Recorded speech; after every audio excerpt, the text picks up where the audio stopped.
Buenos días con todos ustedes, seguidores de esta página y en YouTube.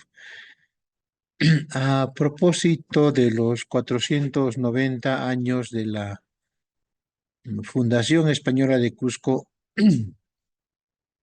se ha desatado una serie de polémicas, muchas de ellas sanas y algunas que denotan radicalismo, extremismo, fundamentalmente en los dos extremos, el hispanismo que lamentablemente está siendo patrocinado por un grupo fascista, el Vox, neonazi, neofranquista, ah, abiertamente racista y excluyente.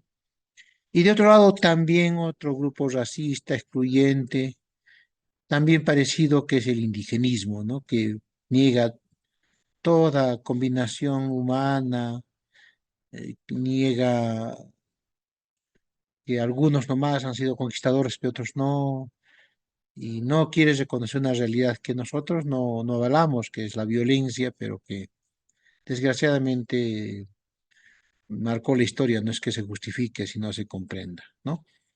Y queremos en este espacio sustentar algunas ideas soportadas, fundadas en estudios serios, ¿no?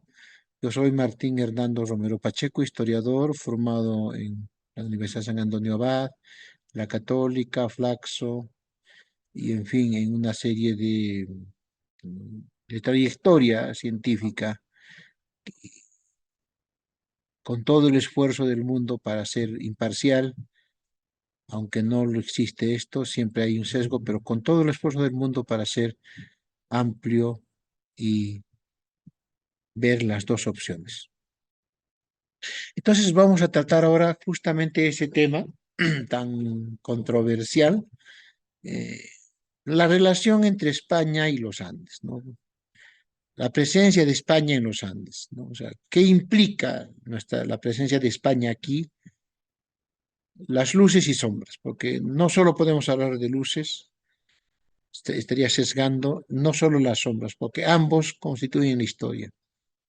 Las desgracias nos facilitan retos y toda crisis ocasiona un crecimiento. Quisiéramos que así no fuera, pero así es. No estamos para juzgar, estamos para comprender. Entonces, vamos a hablar de estos encuentros y desencuentros entre Perú y España. Am, Vamos a hacer lo posible, en lo posible muy objetivos y ceñirnos a trabajos y a teorías eh, muy destacadas, ¿no? Las más serias, las que tengan que ver epistemológicamente con los enfoques actuales, las más comprobadas internacionalmente con la comunidad científica y las más plausibles entre teoría y práctica. Ah, por ejemplo, nosotros cuando vemos el Corpus Christi, ¿no? Que este año se va a celebrar en, en mayo. Hoy día estamos a 21 de marzo del 2024, ¿no? Ahí vemos una conjunción de muchos caracteres de varias culturas, no solo la occidental y la andina, sino también la oriental. Ahí está San Blas, que era de un país oriental, San Cristóbal, ¿no? Que es de Armenia, ¿no es cierto? Que linda con Asia, ¿no? Una serie de eventos que demuestran que si bien en algún momento estos encuentros de culturas fueron violentos, pero también se fusionan, ¿no? Eh, es un encuentro, ¿no? Entonces empiezo por Corpus, ¿no? Koyurriti, ¿no? Koyurriti, miren aquí, cito la fuente del padre Marsal, ¿no es cierto? El padre Marsal, un excelente teólogo, hombre prominente de las ciencias sociales, ¿no? Antropólogo, que va a demostrar cómo esta fiesta de Koyurriti, no es Koyur, es Koyur, ¿no? Porque RR no va en la quechua, ¿no? El Koyurriti, ¿no? No es sino una ceremonia, en este caso, ah, digamos que tiene que ver más con la nieve, ¿no? Los nevados, más que con el, la estrella, ¿no? Entonces aquí, por ejemplo, se fusionan dos religiones, ¿no? La prehispánica, la nueva, la actual. Van al cerro prehispánico del Nevado, de la nieve, origen del agua, donde los camélidos se forman. Los camélidos nos han enseñado cómo es la lógica de la vida, pero también, ¿no es cierto?, en el Koyuriti, ¿no? Se celebra a santos católicos, deidades fundamentales, ¿no? Cruces, vírgenes, em, el Inti alabado, en fin, el sol, que son símbolos occidentales, ¿no? Y pero que ya no son pues así, ¿no? Estancos, sino que la cultura que va como digiriéndose, ¿no? No es el sol puro de los europeos, o el Señor Jesucristo de los judíos o los romanos. Es un Cristo, un sol que adquiere connotaciones nuestras, pero tampoco es un monte, un nevado totalmente andino, prehispánico, no, ya tiene unas connotaciones modernas y va combinándose, ¿no? El Inti Raymi, por ejemplo, ¿no? El Inti Raymi es otro ejemplo de esta feliz conjunción entre, eh, digamos, diferentes culturas, visiones, ¿no? El Inti Raymi, por ejemplo, es eh, la evocación de los incas, pero también tiene una connotación de Corpus Christi, donde se reúnen todos en el centro del Cusco para dar cuentas de la función, de cómo funciona, las necesidades del Tahuantinsuyo, lo que también lo convierte en un hecho político y social, ¿no? Que combina una fiesta del sol europea con las celebraciones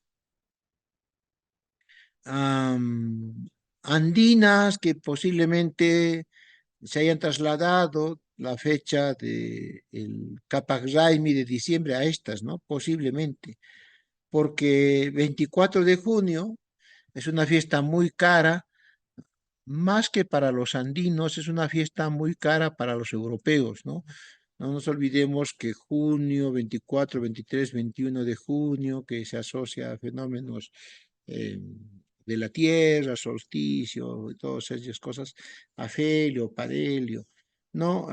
Empieza a derretirse la nieve que por mucho tiempo estuvo ahí dejando parados casi en situaciones adversas a quienes están en el hemisferio norte, en, en el trópico de Cáncer, ¿no? Donde se producen las cuatro estaciones, porque las cuatro estaciones no hay en otro sitio, no hay aquí.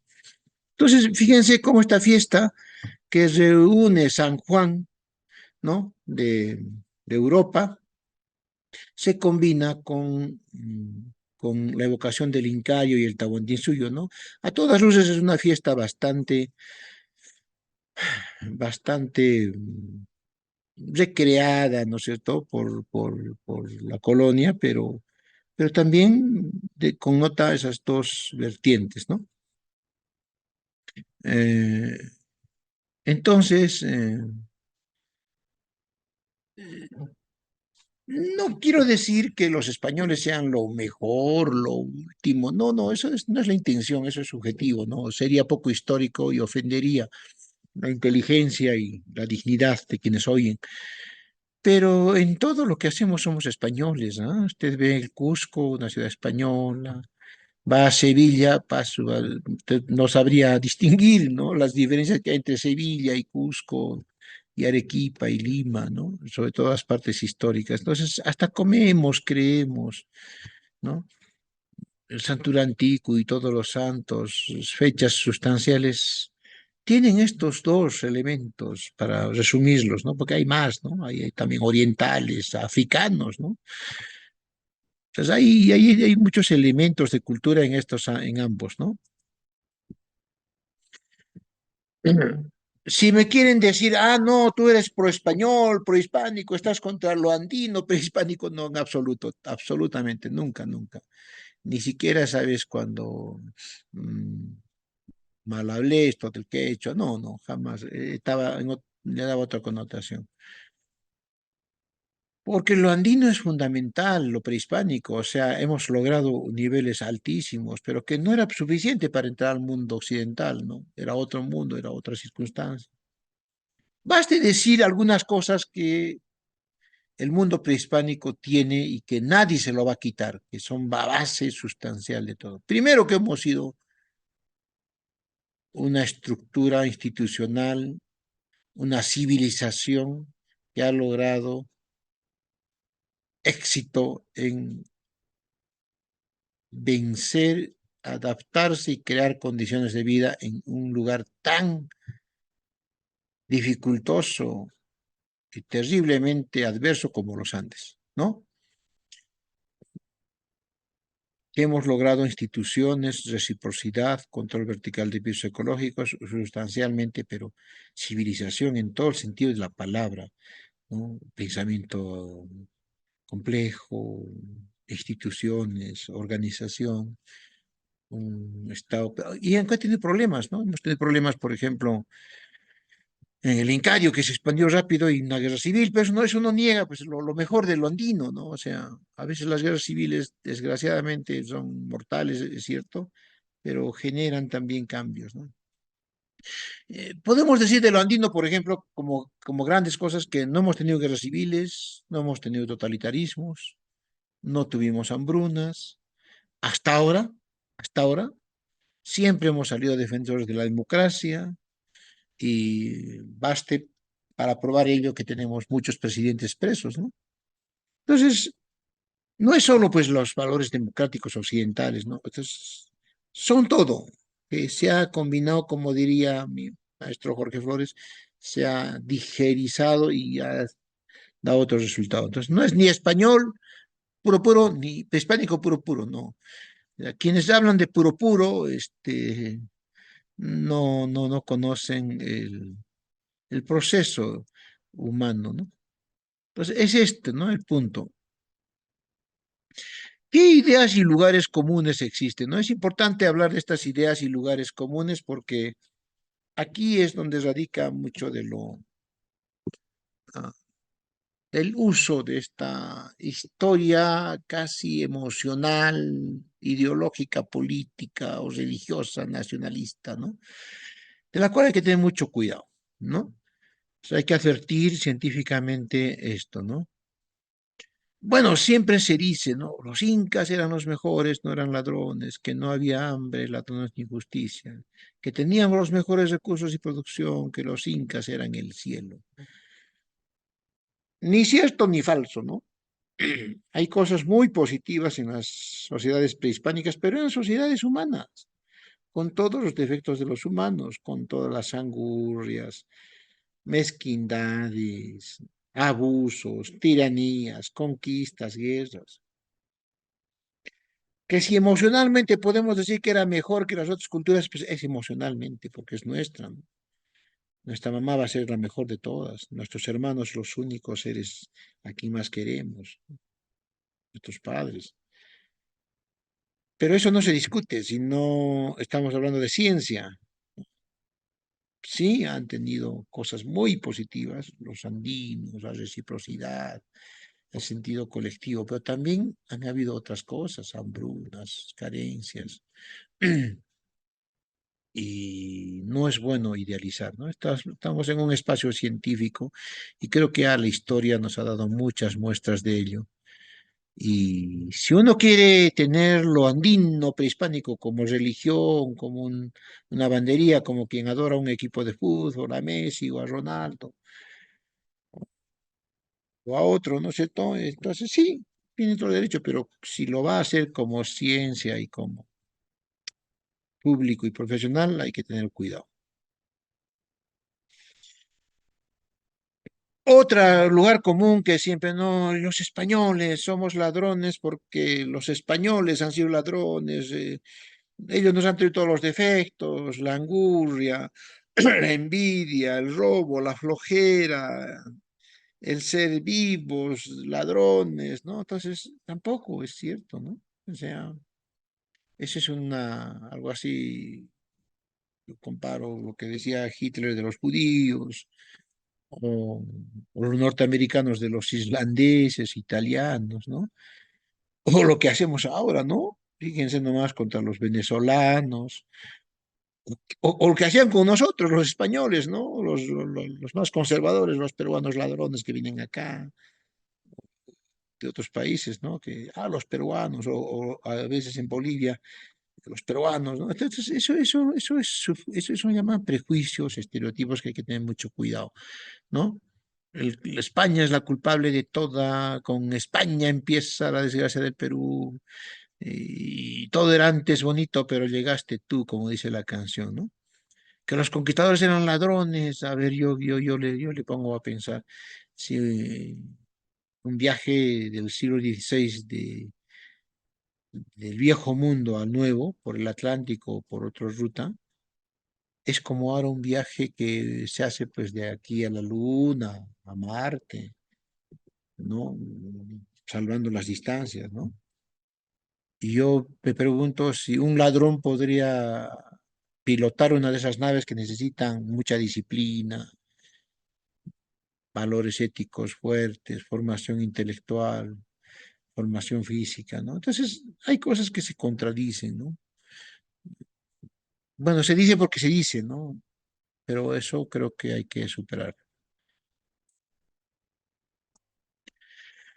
Ah, también radican estos hechos que van de dos lados, ¿ah? Que van mucho hispanismo o mucho indigenismo, estas separaciones en algunos traumas, pues, ¿no? Los psicólogos acá nos pueden explicar muy bien, los psicólogos de la historia, ¿no? Nos pueden explicar, ¿no? Ah, los estudios de Bakhtin, el gran medievalólogo, Bobel, Ginsburg, Pío Baroja, entre otros grandes, ¿no? Nos comienzan a mostrar cómo es que esta idea del dorado, de la mítica existencia de un sitio paradisíaco perfecto, ¿no? Es recurrente a la humanidad, es muy recurrente. Ah, decir, por ejemplo, que ha habido grandes imperios donde había un señor dorado que se echaba en el agua de oro derretido, pero que no le quemaba, no sé, todo imaginario. Está en la Biblia, está en las historias del Mediterráneo muy antiguo, ¿no? Ni siquiera del medievo, sino de la antigüedad más antigua. En el medievo cobran nuevas formas, ¿no? Con Camelot, con los paraísos principescos, ¿no? Y van modificándose en cada momento de la historia, ¿no? Entonces, esta historia de que, bueno, aquí estaba la riqueza y han venido a robar, no es nueva. Es recurrente y casi un paradigma que no va con la realidad. Otro paradigma es este ¿no? Del pensamiento feudal, ¿no? Mm, Para que un pueblo piense distinto de la manera feudal que estamos diciendo, es feudal o antigua, ¿no? Feudal yo a veces lo incluyo también al pensamiento antiguo, pues necesitaríamos haber tenido una gran revolución ilustrada que no es una cuestión de un año, 5, 10, ¿no? Son procesos de larga duración, como hablaría Brodel, ¿no? Y aquí nos apoyamos en los textos de Kotler, de Steve Stern, de los autores sobre la larga duración, ¿no? Científicos que han producido muchos libros. Acá abajo siempre voy a poner las referencias, ¿no? A ver, me explico. El pensamiento feudal este que nos dice que hay pasados gloriosos y que el futuro nunca va a ser mejor que el pasado, ¿no? Como dice el poema de Manrique, todo pasado fue mejor, ¿no? El pensamiento manriquiano, ¿no? Nos habla de que esto se supera difícilmente. Algunos pueblos de Europa lo han superado, ¿no? Sobre todo los pueblos que han tenido procesos de cambios, revoluciones mentales, ¿no? Los pueblos nórdicos que siempre se han opuesto al feudalismo, al esclavismo, que han estado lejos de los grandes imperios romanos, que ahora son grandes países prósperos, donde hay democracia, donde hay más instituciones, ¿no? Entonces, este pensamiento todavía a nosotros nos, nos oprime, nos domina, porque no hemos sufrido nosotros, sufrido en el buen término del término, una revolución burguesa ilustrada que nos cambie ello, ¿no? El Perú en muchos de los aspectos sigue siendo un país feudal, antiguo, con parámetros machistas, misóginos, excluyentes, ¿no? Y esto de pensar que hay grandes pasados gloriosos y que el pasado es mejor que el futuro siempre es una rémora para seguir creyendo que todo lo que ha venido es malo y lo que estaba es bueno, ¿no? Lo español es malo, lo norteamericano es malo. Sí, pero también nos incluye. Entonces, esta teoría de la ambivalencia de los imperialismos, ¿no? Que por un lado traen opresión, por supuesto, es imposible negarlo, ¿no? Pero también nos incluye en un mundo más grande. Otra de las cosas fundamentales para pensar como se piensa es el exotismo, ¿no? El exotismo es aquella idea que nos nace para decir, oye, vamos a ver algo distinto a lo real, ¿no? Es la idea del arte, ¿no? El ser humano se va al arte para no contaminarse de realidad, como dicen alguien. Y siempre existe esa tendencia al exotismo porque nos va a liberar, ¿no?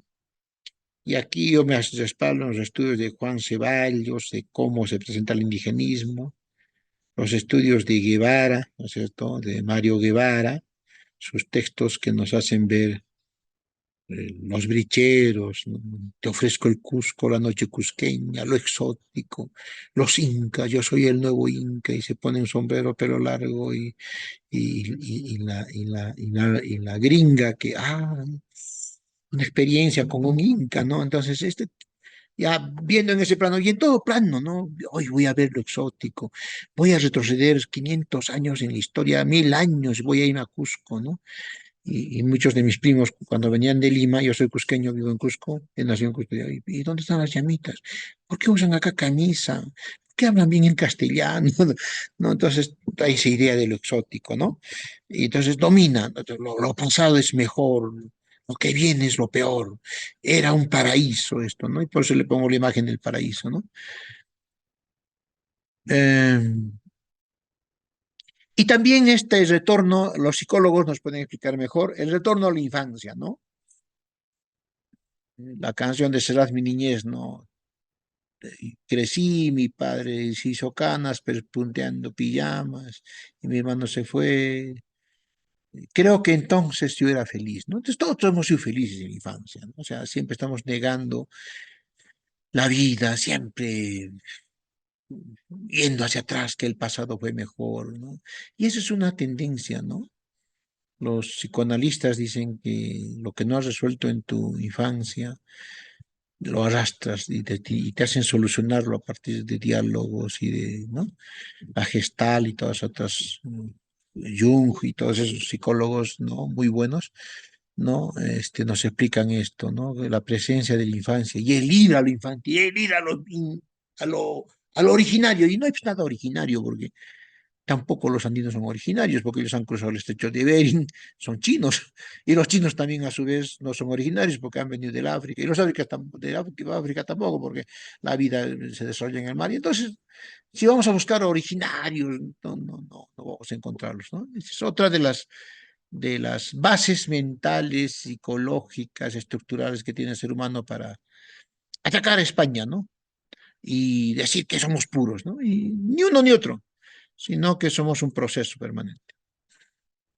Otra de las cosas que explica por qué todos estos posicionamientos radicales de extrema izquierda, extrema derecha, extremo indigenismo, extremo hispanismo, ¿no?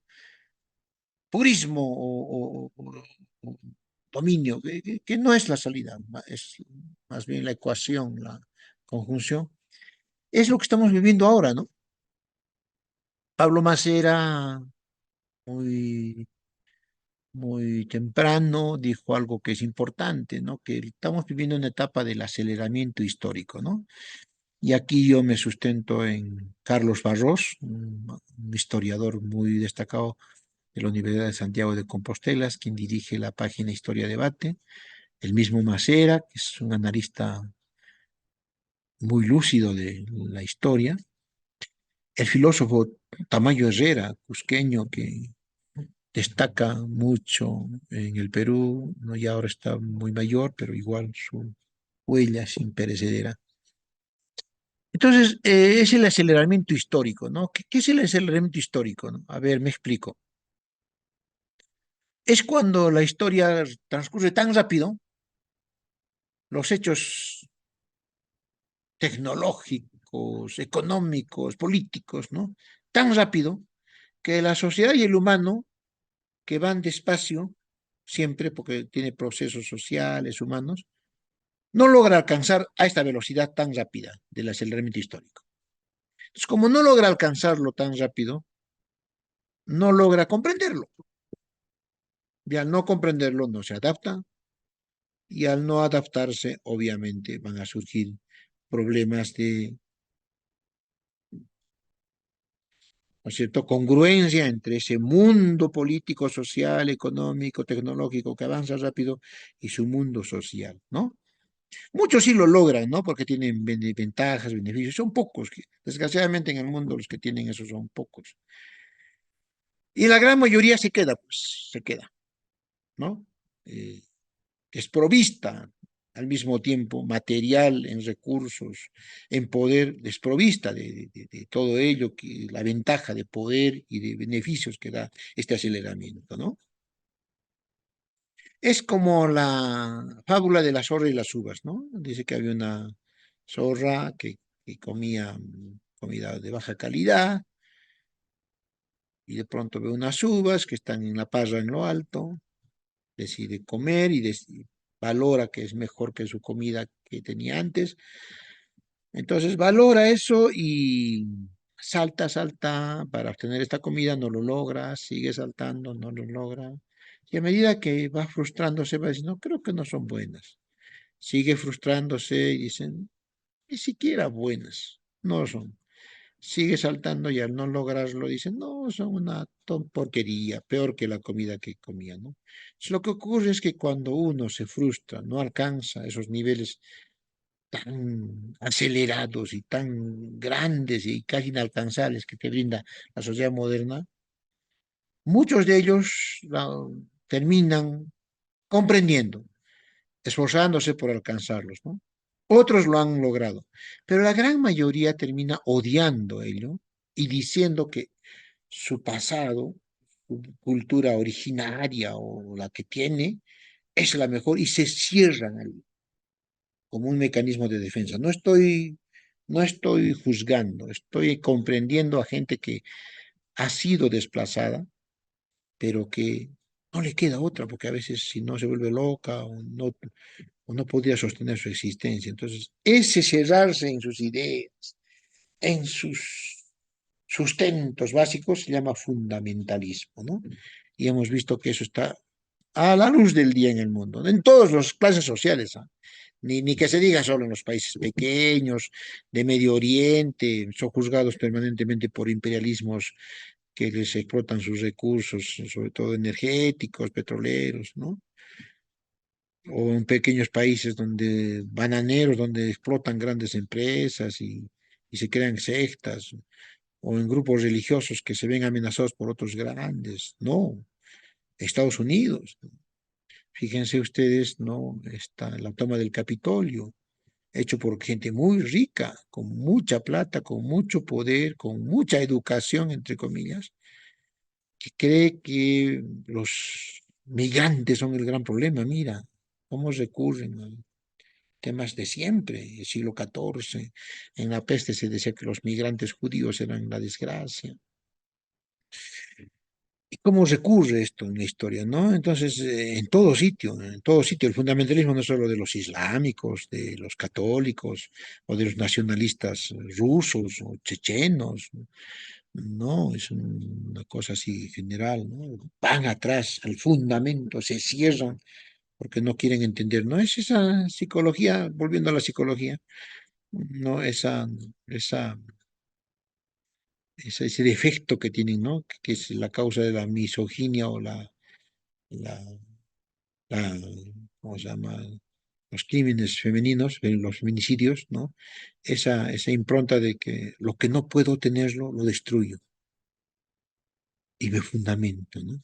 Entonces, esa es otra de las bases, entonces, que humanísimas, ¿no? No estoy haciendo juicios, nada, ¿no? Que nos lleva a entender lo que todo es España, lo hispánico, ¿no? Vox, por ejemplo, Vox está promoviendo estos días un fundamentalismo que es solo España. O también, de otro lado, los indigenistas, que es solo lo indígena, nacionalistas, ¿no? Basta escuchar el discurso de nuestro amigo Antauro, ¿no? Que cree que los cobrizos son mejor porque tienen rasgos raciales tales. Fíjate, como la, los tutores fascistas del ejército peruano que educaron a soldados contra el comunismo, ha calado, ¿no? En ideas nacionalistas racistas, ¿no? Y sabemos que fue Mengele y Barbie que estuvieron acá y eso hay que demostrarlo. Esa es otra de las razones por las que, ¿no? Otra de las razones por las cuales es bien fácil hablar que España tiene la culpa de todo, que son los españoles, que si no fuéramos españoles no seríamos mejor, todo eso, es el asunto de cómo se ve la historia, ¿no? De cómo se ve la historia. No, entonces estoy hablando de las bases, ¿no? Eh, hasta hace muy poco, solo teníamos las crónicas y estos documentos tan pomposos, tan armados como fuentes históricas, ¿no? Y una ideología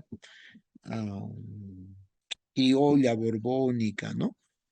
Feudal también, de hablarnos de la patria del Perú, no sé, ¿no? Como una entelequia, una cosa, ¿no? Entonces, las crónicas son escritas, ahora ya se demuestra con los estudios que hizo Porras,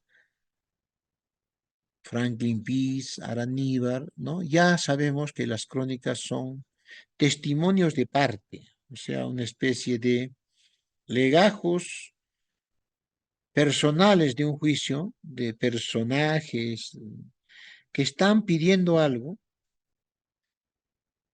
al rey, concesiones, tierras, impuestos, exoneraciones, poderes, ¿no? Recursos, ¿no?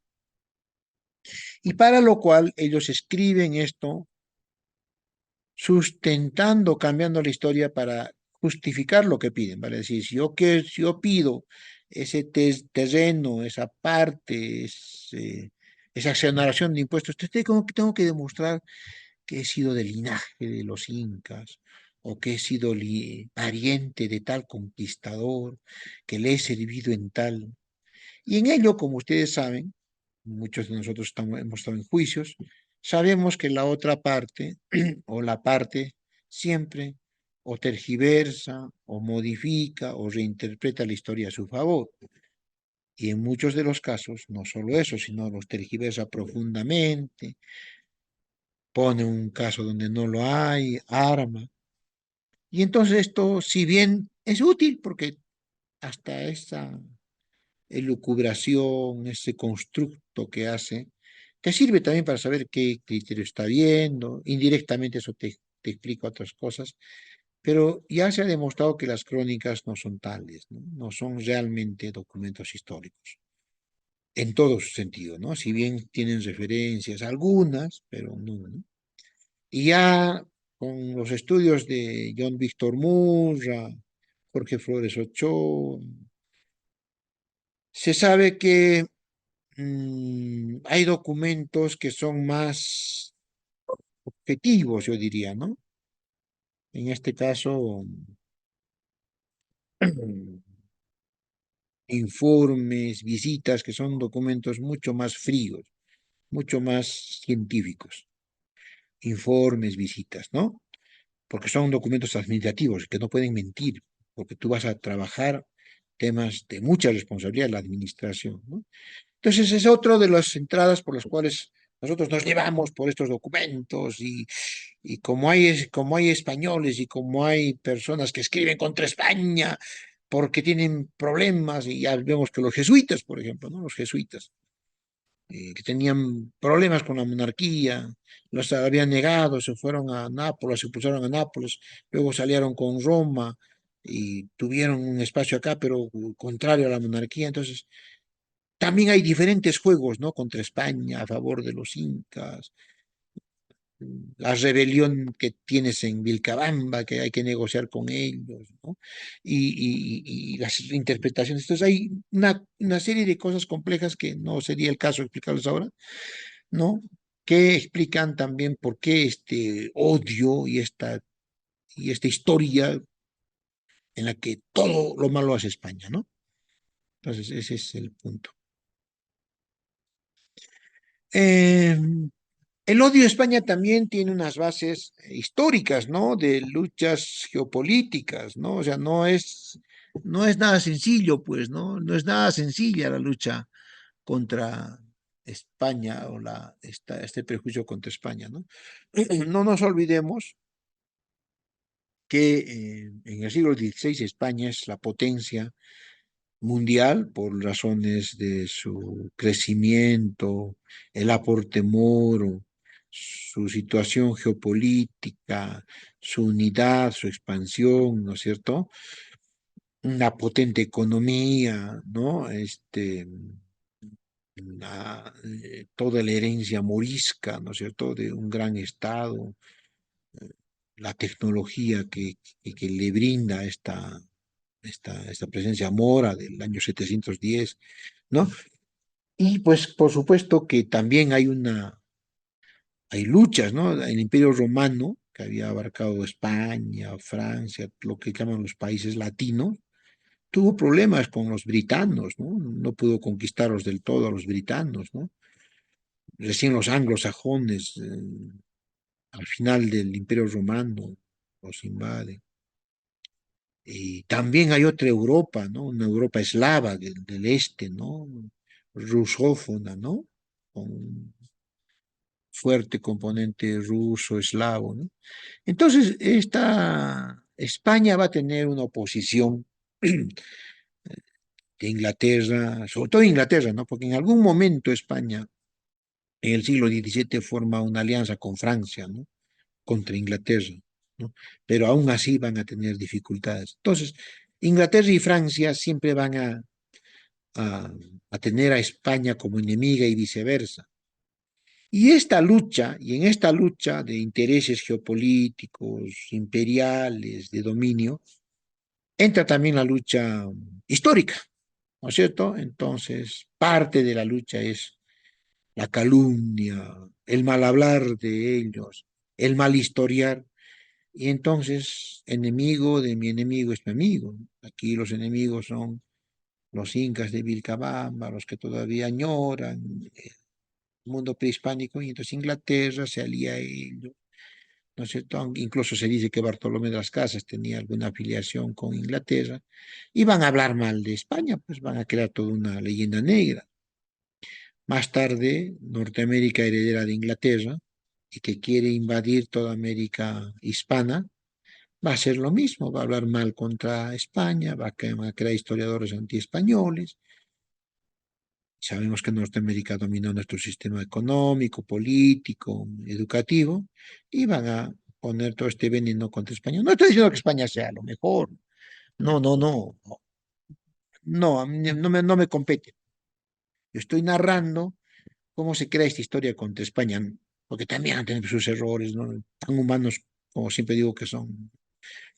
Ha habido explotación, ha habido colonialismo, ha habido abuso, sí, pero que solo eso haya habido y que eso sea lo dominante, creo que estoy demostrando poco a poco acá, ¿no? Entonces, Beverley, Cristal, Del Busto, muchos historiadores, textos muy bonitos, ya han demostrado este odio hacia España, ¿no? Es sistemático y los jesuitas, ¿no? Los jesuitas, no hay que olvidarse, los jesuitas son los grandes enemigos de España, de la monarquía española, no de España. Hay que tener bien claro esto, ¿no? De esa monarquía española, ¿no? O de parte de la monarquía, porque también mucha de la monarquía es complejo, o sea, no puedes meter todo en un saco, es complejo, o sea, no es blanco-negro, ¿no? Y los jesuitas, que son los salvadores del catolicismo, porque son los únicos que respondieron a Lutero y a los protestantes, entonces también generan esta historia pro-inca, exaltando a los incas y por contraste, denostando de España, ¿no? Ah, entonces, en el siglo quinto, séptimo, octavo, más o menos la mitad del segundo milenio, ¿no? Eh, en el siglo quinto, ¿no? Más o menos, hay la necesidad de ver el cielo, ¿no?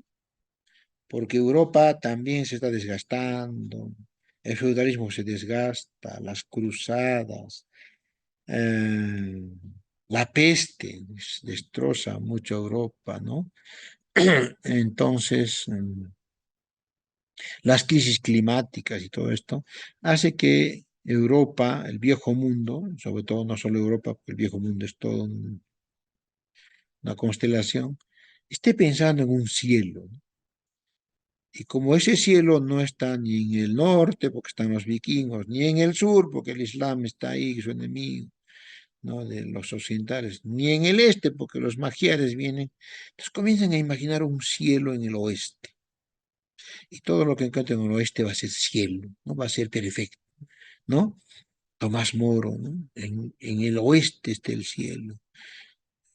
La salvación está en el oeste, ¿no? Porque Europa estaba en una crisis tremenda por las tres cosas que he dicho, ¿no? Las cruzadas que las habían dejado destrozadas, la peste, las pestes, sobre todo la del 14, que fue una terrible peste, y una corrupción enorme del feudalismo y del poder, ¿no?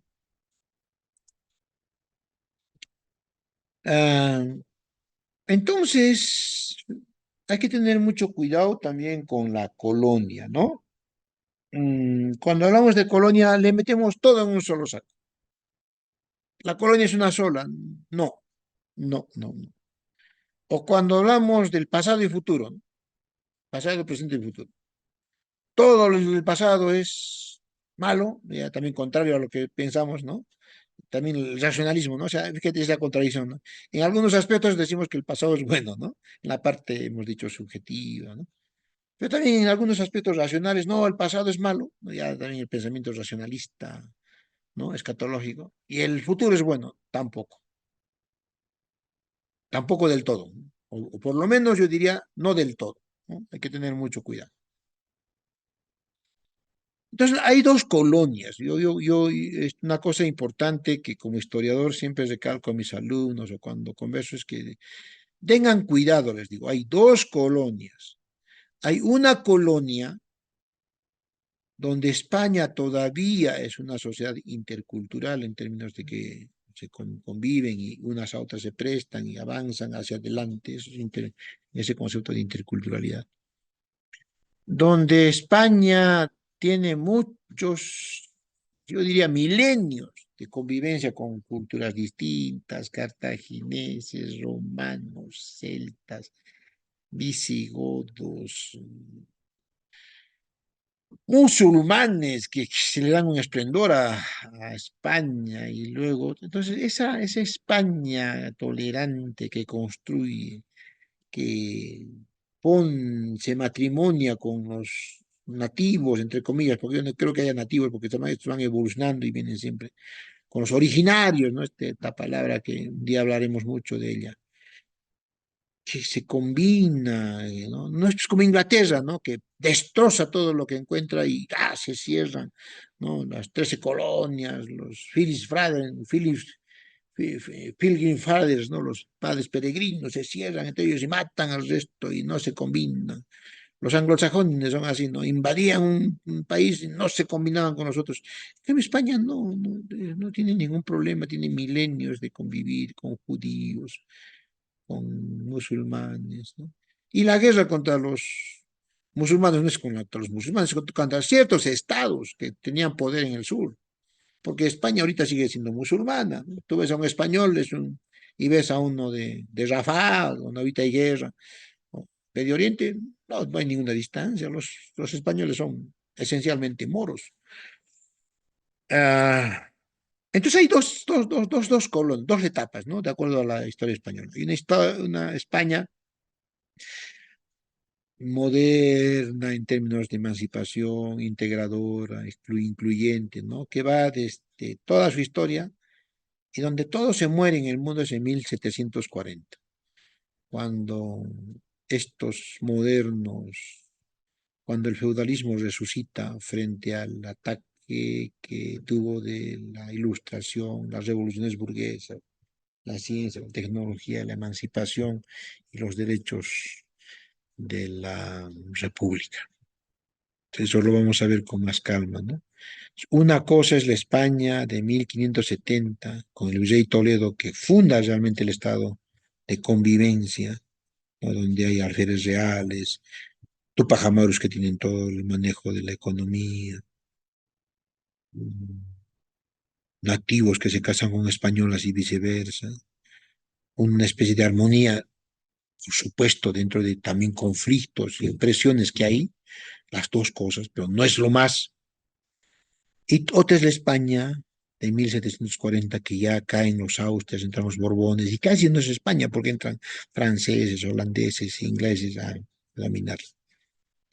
Entonces, mucho cuidado con meter en un saco las dos Españas, la España oprobiosa, y que no es España, como acabo de decir, es la de las reformas borbónicas. Por eso hay levantamientos en el siglo XVIII, por eso Tupac Amaru, y por eso tienen que venir los criollos a aplacar a los indígenas que se han quedado resentidos y decirles que hay una emancipación, ya eso lo veremos con tiempo.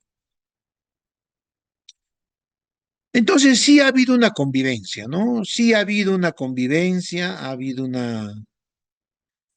al menos entre 1570 con el virrey Francisco Toledo, que antes fue una desgracia, la constitución de la, del virreinato fue un problema muy duro, rebeliones, guerras civiles, desórdenes, ¿no? Y ya pues el Estado español que termina también sus guerras de unificación y todo ello, ya comienza a consolidar cosas más estables y más orgánicas desde 1570, ¿no?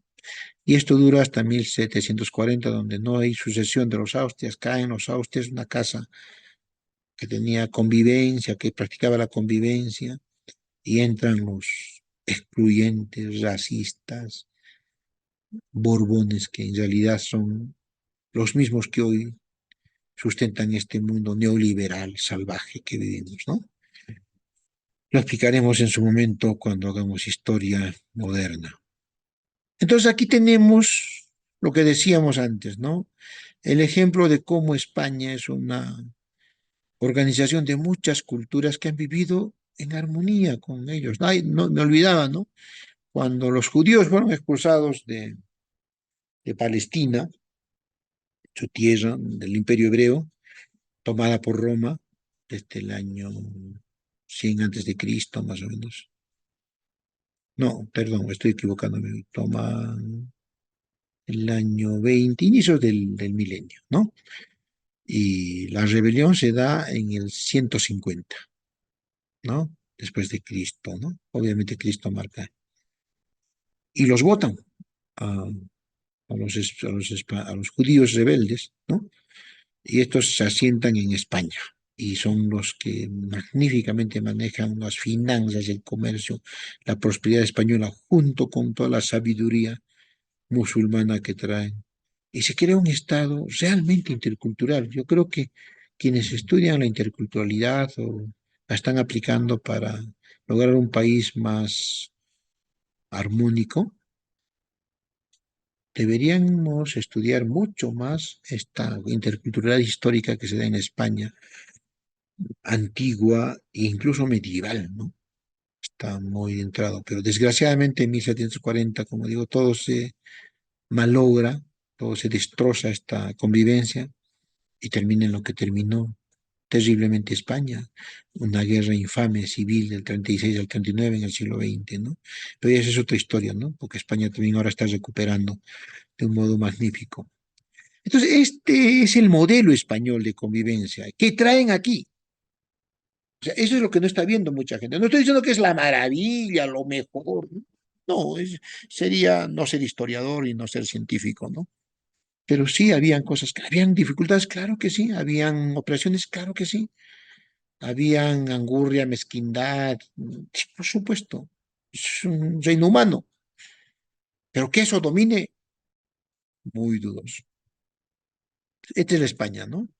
Entonces, un Estado con convivencia, un Estado con posibilidades de integrarse entre sí, de que vivía en armonía, ¿no?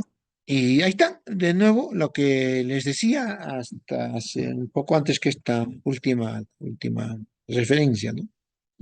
Hay dos colonias, hay que tener mucho cuidado. Hay una colonia de interculturalidad, convivencia, que no es lo más bonito, ¿no? No es ay, lo perfecto, ay, eran todos y felices, hola, ¿cómo estás? Yo soy igual que tú. No, habían castas, habían grupos, ¿no? Pero había una convivencia y todo se malogra con lo que Scarlett O'Hagan llama las rebeliones antifiscales, ¿no? Que es una reacción contra lo más, digamos, terrible de la, de la, de lo propio, pues, neoliberal que ahora es, ¿no? O sea, el liberalismo, o sea, ante la ilustración, ante el avance de la revolución científica, de la democracia y la república, ¿no? Aprovechan el error de Robespierre en 1795, entra Napoleón Bonaparte, entran los feudales que habían estado arrinconados, ya listos para ir a la tumba de la historia, retornan, pero con la revolución burguesa, disfrazados de modernidad, disfrazados de liberales, ¿no? Con pseudo ciencia, pseudo verdad, y plum, toman el poder, entre ellos toman España, y fíjense lo que ocasionan, ¿no? Las reformas borbónicas son brutales, ¿no? Elevan por cientos los impuestos, hacen renacer la esclavitud, eh, cortan a los nativos, que así los llamaban, todos sus poderes políticos, sociales, ¿no? Los, el Estado, que era un Estado que protegía a los más vulnerables, se vuelve un Estado opresivo, ¿no? Entonces, y esto provoca 120 rebeliones, ¿no? Y las dos últimas grandes rebeliones que se dan son la de Tupac Amaru y la manera en que terminó hace que esta sea simbólica y el país se divida, pues se divide entre la Mancha India, que así lo llamaban ellos, que eran más racistas, y los Borbones criollos, que hasta ahora tienen el poder, ¿no? Entonces, más o menos esto es lo que sustenta también el odio a España. No, no, España no. Mucho cuidado, hay dos Españas. ¿Y de qué España estamos hablando, no? Personalmente yo creo que esta borbónica ya no es la España, ¿no? Ya es Inglaterra y luego Norteamérica que nos oprime. Bueno, y ya para avanzar en esto, voy a tratar esto que muchos historiadores, Tristan Plath, Marlon, Cecilia Méndez, brillantes historiadores, ¿no? Hablan de el pacto, el pacto, el pacto colonial, ¿no?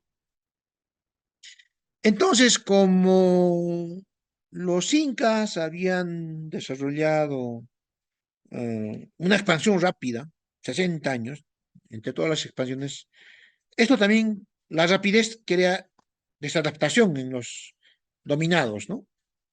Y como ya les he dicho al principio, habían algo de 30 y tantos estados, naciones independientes en los mundos andinos. O sea, muchos creen que todos éramos incas, toda Sudamérica era inca. No, no, no, no. Hay que tener mucho cuidado, ¿no? Son 32 naciones, hay diferentes pueblos, desarrollos culturales con diferentes sentidos de pertenencia, cualidades, condiciones, adaptaciones a medios, ¿no? Es decir, que todos eran incas, eso es imposible, ¿verdad? Es como decir que todos los europeos son europeos y una sola cosa, no. Entre ellos hay peleas, ¿no? Acaba de ver el Brexit, Inglaterra se va, no quiere saber nada con Alemania, Alemania no quiere saber nada con Francia, hay broncas entre ellos, no quieren saber contra Ucrania, pues que no están abasteciendo. Entonces, no, esas grandes unidades, si no se dan ahora con todos los medios de comunicación que tenemos, imagínense en esa época, ¿no? Entonces, decir que todos eran incas no reviste ninguna lógica, ¿no? O como toda era España, ¿no? Hasta ahora en España están peleándose los catalanes contra el resto de España, contra Madrid, hasta en el fútbol, ¿no? Barcelona contra Real Madrid, ¿no? Los vascos y los del sur que quieren separarse, en fin, las comunidades autónomas. En todo sitio, ¿eh? En Francia también, ¿no? Los de Marsella son distintos a los de París. En Rusia, ¿no? Ha perdido, creo, la tercera parte de su territorio después de la caída de la URSS, ¿no? Y así, ¿no? Pero sí se logra un pacto, ¿no? O sea, como los incas han arrasado y hay un resentimiento, les han quitado su autonomía y han habido muertes. Me remito a Cerrón Palomino, el gran lingüista, como habla de la palabra yaguarmayo. Entonces, y como España viene de toda una tradición de miles de años de pactos, aquí el Virrey Toledo viene a hacer el pacto, ¿no? Porque ya los conquistadores que estuvieron acá por una capitulación comenzaron a hacer abusos y viene el Estado español, porque casi los expulsan del Estado español. Los conquistadores querían incluso autonomizarse, muchos de ellos se convirtieron en incas. No se olviden Aguirre, que se proclamó inca, Almagro, que se decía inca, ¿no? Entonces hacen un pacto. Es un pacto que va a durar hasta 1740, como he dicho, pero sí fue un pacto. O sea, decir que no, todo ha sido opresión, todo ha sido oprobio, extirpación de idolatrías, es radical. O como decir también que todo era lindo y maravilloso, todo era armónico, ¿no? Ambas cosas, ni una ni la otra. Pero sí se puede decir que había un pacto y había términos de convivencia, ¿no? Entonces, para entender el pacto tenemos que entender algunas de las bases prehispánicas, ¿no? Es importantísimo entender las bases prehispánicas, ¿no? Y aquí está el... Entonces, para entender esta tesis de que no es pues una conquista del todo, ¿no? Conquista, así, brutal, de que es también una guerra civil, ambas cosas confluyen. Entonces, es bien importante mencionar esto de los antecedentes prehispánicos, ¿no? Um, Hay una teoría según la cual, histórica, ¿no? Todas las expansiones rápidas, voy a mover un poquito mi rostro para que entendamos esto, ya está. Las expansiones rápidas de los horizontes que se necesitan unificar, se necesita a veces el Estado para unificar problemas y conflictos y, ¿no? Alguien que ponga orden, que las expansiones rápidas se generan mucha rechazo a los imperios. Por eso es que ustedes van a ver en las historias universales que las expansiones de los imperios son sucesivas y con guerras. Hay gente que resiste, gente que no. Y los imperios más exitosos son los que se han expandido de a poco, ¿no? Poco a poco, ¿no? pero siempre con guerra, siempre ha habido violencia, ¿no? Y también verán ustedes que en la historia que los imperios o los horizontes, ya, porque algunos no quieren hablar de imperios, que se expanden rápidamente, generan también rápidamente rechazos, ¿no? El imperio de Asurbanipal, el imperio mesopotámico, creo que dura más o menos 800, 900 años. La fase tinita, Memphis, para el imperio egipcio, ¿no es cierto?, dura casi 300, 400 años. Y así, ¿no? Los Qing se llevan unos 200 años, los hindúes 300, 400. Pero los incas, fabulosamente, ocurre un fenómeno que en 60 años se expanden explosivamente. Y explosivamente también van a tener oposición, ¿no? Entonces, ese es otro de los fenómenos que explica el odio, el rechazo, odio no diría, ¿no? Porque esa palabra muy subjetiva, el rechazo a los incas, ¿no? En más de 30 naciones soberanas de pronto, ¿no? Y Cerrón Palomino habla de masacres, genocidios y muertes, degollamientos a castas, ¿no? Algo así como lo que hizo Stalin con los polacos, ¿no? Mató 34.000 oficiales, ¿no? Y se mataban, pues, y hasta ahora se matan, ¿no? Entonces los incas no eran tampoco unos angelitos, ni unos demonios, eran humanos, hacían lo que todo hace, conquistaban, dominaban, y obviamente no se puede justificar, ¿no? Hacían genocidios. Entonces, de tal manera que tienes ahí generalmente a los más extremos preveyendo, ¿no? Pucha, estos incas se están expandiendo rápido para más. Nos va a tocar a nosotros, ¿no? Nos va a tocar entonces, antes que nos toque como los japoneses, ¿no?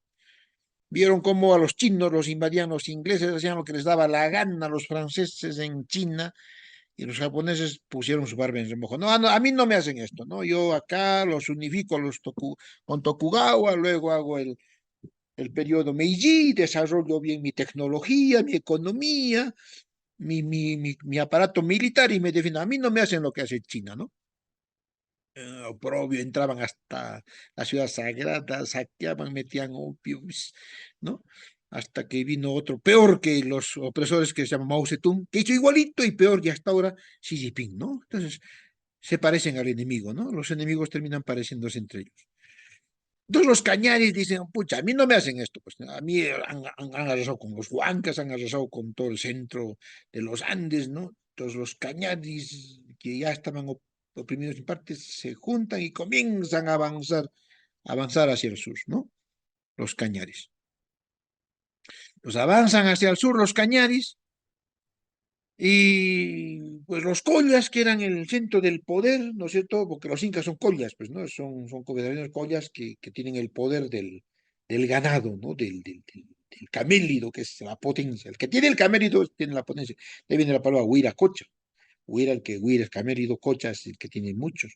El que tiene el camélido tiene no solo carne, lana, transporte. Con el transporte tú puedes hacer lo que quieras, es como los camioneros de ahora, o los que tienen las redes de rutas, barcos y exportadores, ¿no? Entonces los collas que se ven ya, ven que los cañares están avanzando para defenderse, el mejor ataque, la defensa es el ataque, ¡fum! Suben hacia el norte, ¿no? Y vienen a Cusco. Cusco no es origen de ninguna gran cultura. Todos son los collas poderosos que han venido del sur hacia acá.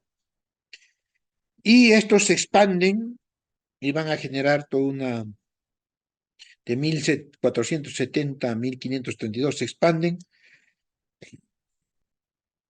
someten a todos los Andes, excepto el norte, ¿no? En guerra con Cañaris, ¿no? Los huancas siguen resistiendo, y justo se produce, pues, ¿no? La llegada en 1490, Colón, luego Tierra Firme, inicios del siglo XVI, van avanzando con Benalcázar, las entradas de los adelantados, Hernando de Soto, hasta que se produce la capitulación de Toledo, donde Pizarro, Luque y Almagro van a entrar al sur, ¿no? Y ya los encuentran en este estado, ¿no? Entonces, con unos, voy a llamar palabra odios contra los incas, 32 pueblos son juzgados por los incas y con toda la sangre en el ojo contra los incas. Así que los españoles eran, creo, 90, 110, una cosita así. No, acá yo la hago, ¿no? Y Pizarro arma toda esta estrategia. Todos estos pueblos, ¿no? Que eran grandes macroetnias autónomas, ¿ah? Es decir, todos eran incas, es una cosa, todos eran el Tahuantinsuyo. Es una cosa bien, bien absurda, ¿no? Y bueno, pues no son historiadores, ¿no? Y a veces, como digo, hablan por todas las causas que hemos mencionado antes, ¿no? Se les entiende a estas personas porque también están defendiendo unos derechos, están defendiendo una forma de ser, pero eso no es ciencia, pues. Entonces los incas aplastan al resto, ¿no? Entonces este es el punto en el que nos encontramos. Esto es lo que ocurre en el prehispánico, ¿no? Y ya hemos visto lo que ocurre en España, que era una sociedad armoniosa, que trabajaba con alianzas, que no iba al choque contra todos, sino que se adaptaba por su misma situación de miles de años de una lucha tan compleja. Acá hay un dibujito muy bonito que narra este ánimo, los incas ahí invadiendo todo, generando resentimiento de los otros pueblos, ¿no? Entonces, como dijimos, pues no, hay esto, ¿no? En los españoles, pero al principio vienen los conquistadores, que son más gente privada, ¿no es cierto? Y comienzan a hacer una serie de desmanes, ¿no? O sea, también cometen graves errores los conquistadores, ¿no? Abusos, rebeliones contra la corona, querían independizarse, porque todavía España pues, no estaba, tampoco España era un reino, ¿ah? Recién se consolida en el siglo XVII y así, ¿ah? No, pues no, siempre estamos pensando en una España, en un país, no, eran conglomerados, tenían fisuras. Y se produce contra este abuso toda una rebelión que muchos dicen que es mítica, que no existe, está en debate, y ahí está el historiador, antropólogo Luis Millones, que se llama el Taquiónco, y no se cuenta, ahí es probable que en Lucanas, Soras, Parinacochas, Andahuaylas, se reúnen todititas las huacas de todos los Andes para protestar contra los desmanes y malgobiernos que hacían los conquistadores, y esto amenazó pues la presencia española acá, ¿no? La presencia ibera, y España enciende su lucita roja, ¿no? Pues estamos a punto de perder América, ¿no?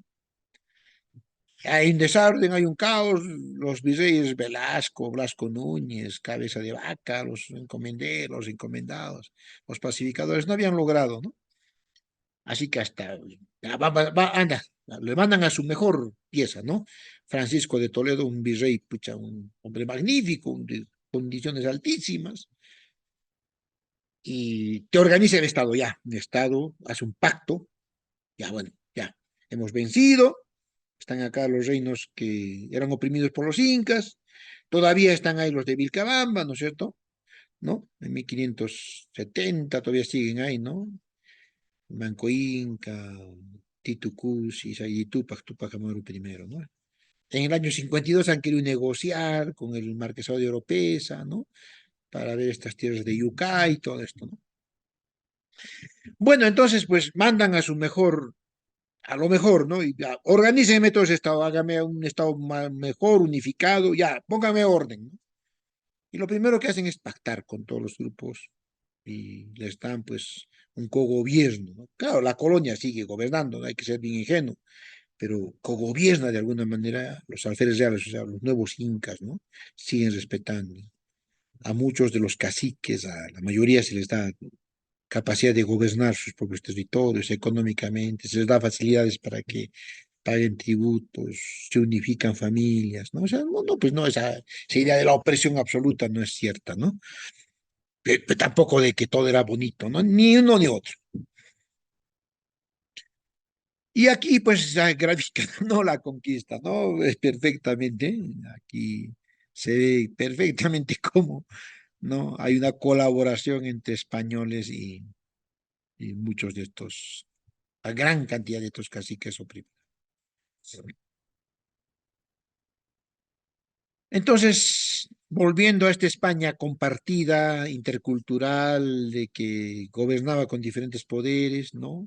Ese mismo modelo trae lo mejor de la burocracia española con Toledo, ¿no? ¿Seguía siendo monárquica y feudal? Claro que sí. ¿Era oprobiosa colonia? Sí, pero decir que era todo colonia, todo oprobioso, hay que poner en duda, porque también había dentro de eso sí, sí, sí, sí, sistemas paralelos y contrapesos. Entonces ya hemos visto, ¿no es cierto? Acá vale la pena hacer la diferencia sustancial entre el modelo anglosajón de dominio y el modelo hispano. ¿Qué han hecho los anglosajones en China? Ustedes ven cuando ven China, todo lo que hacen el bárbaro, este sátrapa Xi Jinping, que imita al sátrapa Mao Zedong. Encuentran en China hay chinos ingleses, ingleses chinos, como acá, no, iban a saquear, a destrozar y no se juntaban. Si destrozaban todo, mejor. Solo saqueaban la seda, el té, la porcelana, lo vendían carísimo, no se juntaban, eran servidumbres, los cargaban ahí los pobres mandarines. No, ustedes ven en la India ingleses, hindúes, así como acá, con ese dominio, no, no se mezclaban. Ustedes ven en Norteamérica dominantemente, porque sí hay casos, ¿no? Sí hay casos de mezclas, ¿no? Poquísimos, chino-ingleses, chino-franceses, hindúes, chinos, ¿no?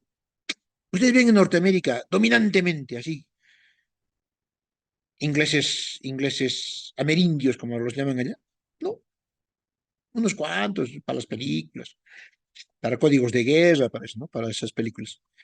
Pero acá sí, acá todos somos hispanos. Mira, escúchenme hablar nomás. Mire estos pómulos, tendré ojos hundidos de mi abuelo, no sé qué, europeo, pero tengo también los labios bien indígenas, pómulos. Mi portecito, yo tengo 1,69 m, 68, soy chatito como los nativos de acá.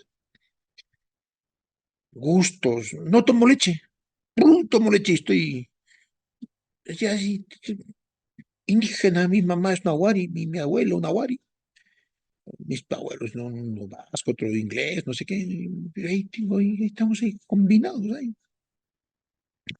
Hasta mi hablar, miren, hasta que tiene dejo quechua, mis costumbres, medio salvaje. He crecido en comunidad campesina con los Tupa Clavilla, los Tupa Lonconi, los Tupa Farfán.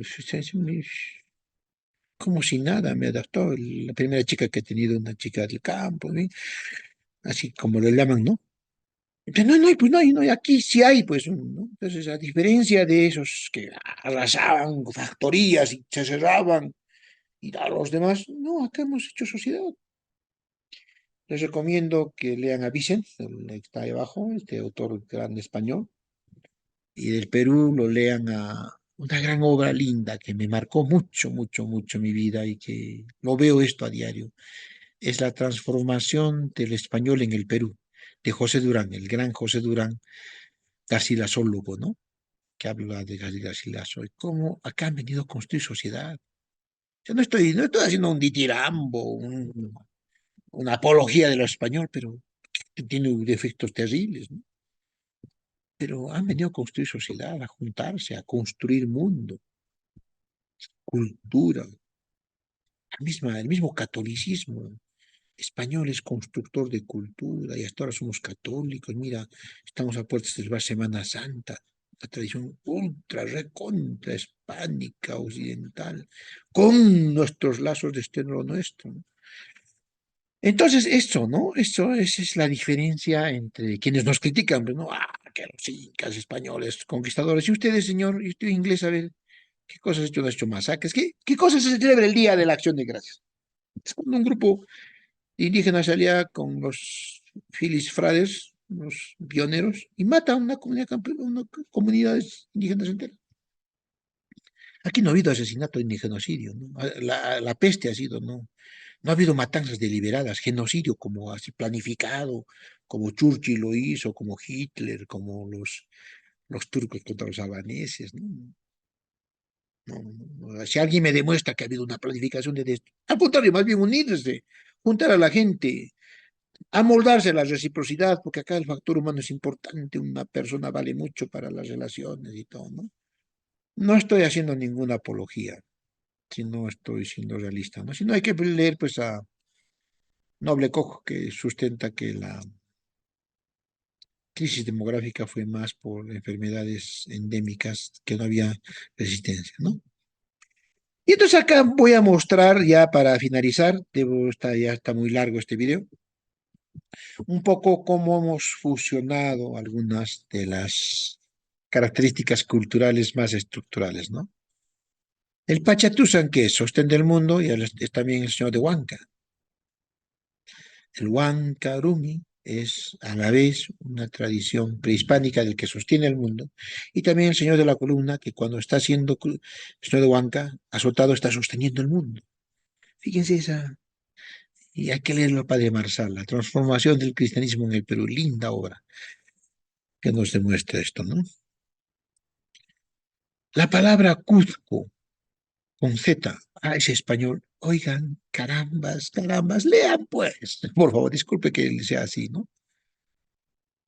En el siglo XVI, XVII, hasta entrado el XVIII, no se hablaba el castellano con ceseo, era más bien Caxamarca, Sausa, ¿no? Con X, ¿no? Y imposible que los españoles hayan utilizado la Z, no, no había la Z. Lo que han escuchado es Cutcu, que es una palabra prehispánica cool, significa pataca, esto lo explica muy bien Cerrón Palomino. Me refiero a él porque es el lingüista más, y Van Heijn también, ¿no? Itier y todos estos lingüistas. Es importante la entrada de historias de la lingüística, ¿no? Entonces, ahí se ve esta fusión también, ¿no? Ah, Huiracocha. A ver, mira, mira, cómo se van fundiendo las dos culturas en el lenguaje. El lenguaje, los lenguajes amerindios, así como se llaman, son lenguajes simbólicos. O sea, no son directos, ¿no? No son denotativos ni connotativos como los ya científicos más avanzados de Occidente, ¿no? O sea, casi se huira, es grasa, pero se dice huira al camélido, porque el camélido tiene una propiedad, acumula grasa, como en el caso de los dromedarios, joroba, acumula grasa, come bastante y camina lejos y tiene esa propiedad, pues, ¿no? Entonces, como acumula grasa, se le dice huira, ¿no? Jocha es el mar, la extensión o la laguna grande, y el que tiene abundancia. Es que tiene abundancia de camellos, tiene poder, que maneja recursos. El que maneja recursos tiene poder. No, fíjense esa unidad, ¿no? Y luego lo crean como Dios creador, ¿no? Fíjense, también conviven esas dos fonemas, semas, semióticas, ¿no? Y ahí están los grandes lenguajes de Holguín, Bertonio, ¿no? Albornoz, los lexicones, ¿no? Que son importantes. Ah, la convivencia política, ¿no? Donato Amado, el gran Donato, amigo mío, a quien lloro siempre su partida, me ayudó mucho, ¿no? Hablaba del alférez real, ¿no?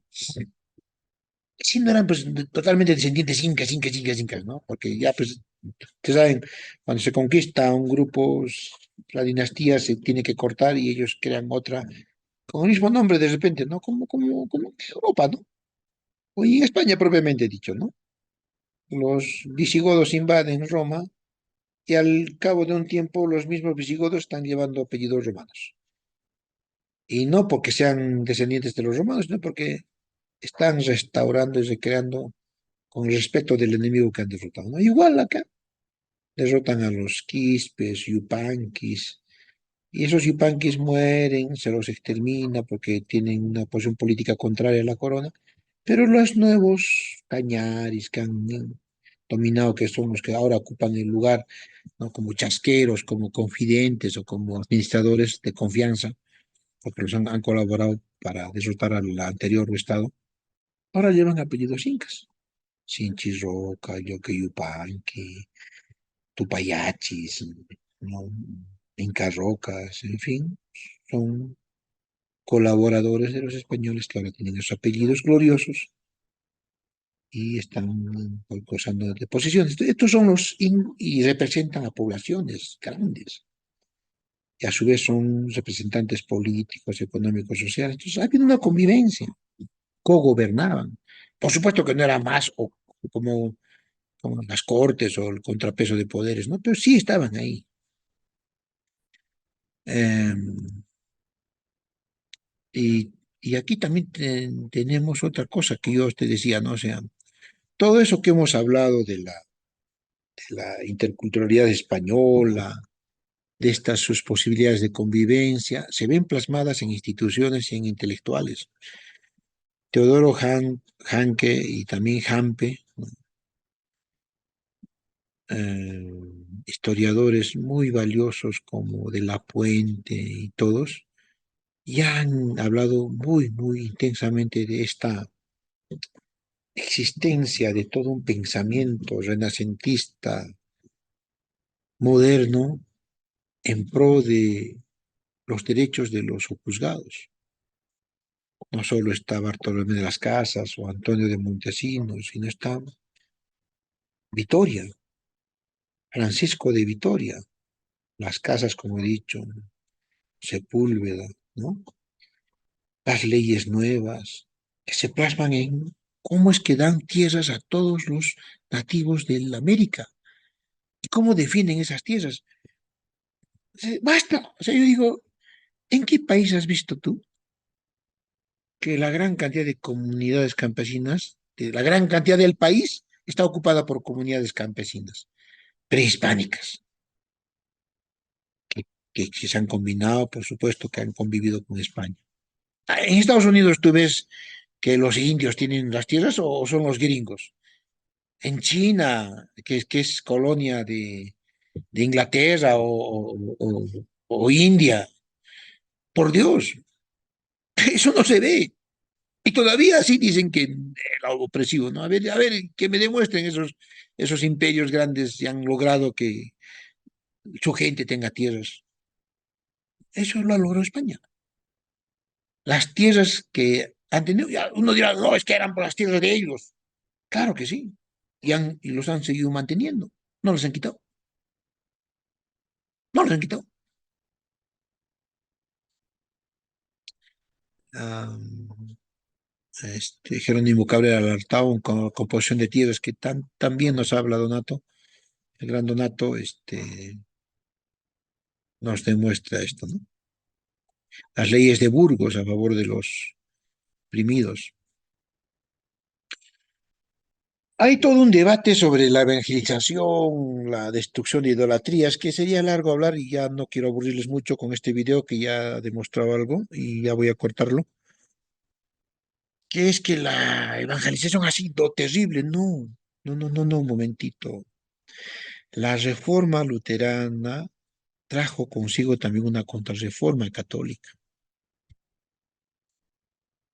y donde mejor se implementó la reforma católica, o sea, la mejora de la evangelización, de la administración religiosa, fue en España.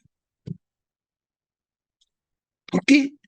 Porque fueron los jesuitas quienes iniciaron una contrarreforma, una reforma de la iglesia, para evitar que la reforma del alemán de Wittenberg, no sé, esto lo haga. Hicieron una reforma, cambiaron la iglesia, mejoraron. Una iglesia con muchas más posibilidades de apertura, de estudio, de adaptación. Como he dicho en el caso de Huanca, no han impuesto a un señor de Huanca, un señor de la columna, ¿has visto? ¿Dónde se parece a esto? Allá, convivencia. Coyuriti, Nevado perpetuo. Coelho, nevado, no es estrella. Los ucucus no existen, son pauluches. Los osos no peregrinan, las, los camélidos sí, y los seres humanos. Fusión, señor de el nevado con un señor que cuida el agua. Y así, ¿no es cierto? Entonces, este señor Talavera fue un gran teólogo español que sustentó que no hay que imponer, sino hay que convencer, adaptándonos. La composición de tierras que he dicho, cómo se ha tratado de manera magnífica a los nativos, que no eran tan nativos, ¿no? Porque ya todo. Y lo que ya les he dicho, ¿no? La división de la colonia, dos colonias que no hay que confundir, ¿no es cierto? El pacto, y ya les he hablado, el mercado interno, que es importante entender cómo fue manejado por Curacas. ¿Cuál opresión española, por favor? Todo esto era manejado por Tupac Amaru. Desde el Callao hasta allí es cuando los Borbones le cortan que se revela, no antes. No fueron los españoles que lo maltrataron a Tupac Amaru, fueron los Borbones, que no son españoles, que son ingleses, holandeses y franceses.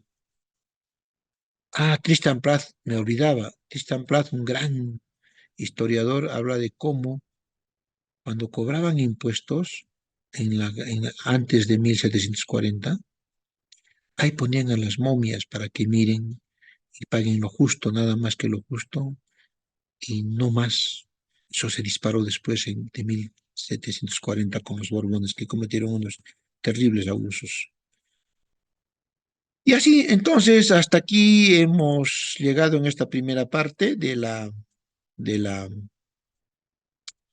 una demostración, pues, ¿no? De que no eran, pues, ni buenos ni malos, ¿no? Y tampoco, pero tampoco lo terrible que te lo pintan, pues, ¿no? Una desgracia de España y todo esto, ¿no? Entonces, en conclusión, para esta parte de la historia, en conclusión, no eran ni lo mejor, ni un cielo, ni un infierno, ¿no? La colonia. Pero tampoco era todo lo malo que se dice, ¿no?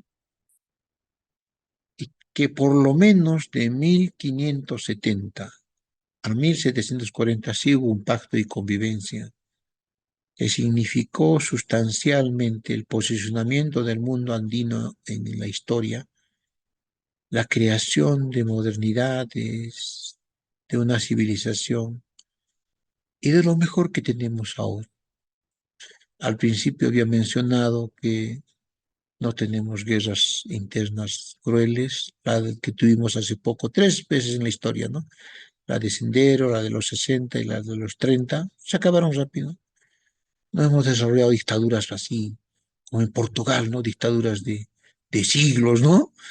O como en España. No hemos generado hambrunas, hemos tenido crisis.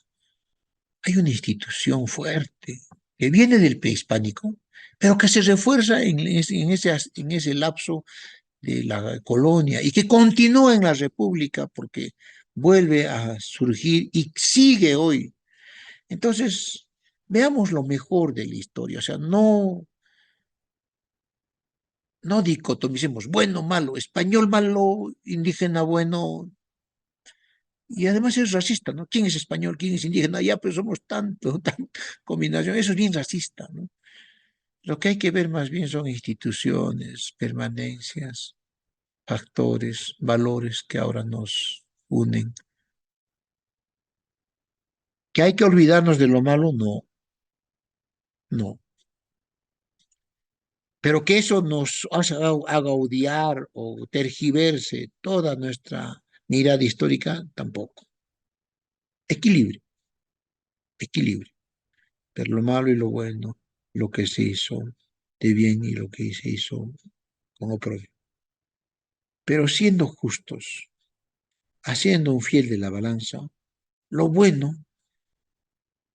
de la unidad hispana andina es mucho mejor, muchas veces mejor, cientos de veces mejor que lo malo. Hay cosas que ya no podemos retroceder en la historia, violencia y todo eso, son cosas así, porque también las familias han pasado. No estoy justificando, estoy comprendiendo. Entonces, no, ni hispanismo a ultranza que está promoviendo el Vox, que es un partido fascista y que tiene que tener mucho cuidado de decir lo que dice, porque tiene connotaciones racistas y hasta a veces contra la democracia y contra lo humano, ni el indigenismo radical purista. Encontremos un término medio. Construyamos más que anatemicemos. Unamos más que separemos. La historia nos va a recordar a los que más integramos que a los que más denostamos. Pasemos a la historia. Han habido tragedias, qué bueno, que sirvan para no repetirlas, para que no nos quede el rencor. Hay un dicho que dice, si te vas a vengar de alguien, procúrate dos tumbas. Pero si vas a perdonar y vas a construir para que no se repita lo mismo, entonces vas a crear un sendero de flores y de vida. Optemos por lo segundo. Los hechos han pasado. No se puede juzgar los hechos de otros parámetros de moral con los de hoy. No es justificar, es comprender, superar. No olvidar, justamente para no repetir. Lo peor es que uno termine convirtiéndose igual que el enemigo, igual que aquello que critica, intolerante, odiador y tan malo supuestamente en nombre de algo bueno, que igualito te convierte en el enemigo. No te conviertas en lo que odias. Construye algo mejor que todo lo que ha pasado.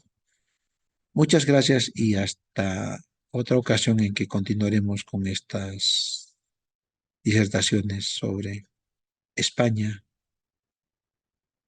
y el prehispánico, a propósito justamente de los 492 años de la fundación española del Cusco. Muchas gracias de nuevo y hasta otra oportunidad.